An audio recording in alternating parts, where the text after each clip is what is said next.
चलिए आज थोड़ा धर्म धर्म खेलते हैं। ये बैनर नीचे कर दो, नहीं तो हमेशा के लिए ऐसे बेरोजगार रह जाओगे। बड़ा उसको ऐसे नमूनों को बाहर कर दिया करो पहले। अरे योगी जी वो नौकरी मांग रहे हैं, आप धमकी दे रहे हो। अरे कम से कम चेक तो कर लो।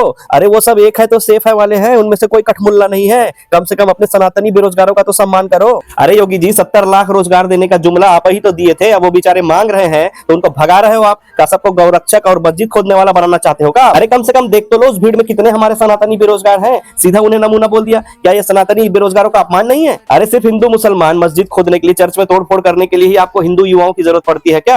अधिकार और रोजगार देते समय आपका सनातन प्रेम कहां चला जाता है? भाड़ में। योगी जी की ये भाषा, उनका ये अहंकार सिर्फ उत्तर प्रदेश वालों को नहीं, पूरे देश के युवाओं को बहुत पसंद आता है, क्योंकि उनका चॉइस ही ऐसा हो चुका है। उत्तर प्रदेश देश का गरीब और सबसे ज्यादा बेरोजगारी वाला राज्य है, लेकिन राम राज्य कहला जाता है। और यही नहीं, जहां जहां इनकी डबल इंजन की सरकार है, वो बेरोजगारी और गरीबी में एक दूसरे को पछाड़ने में लगे हुए।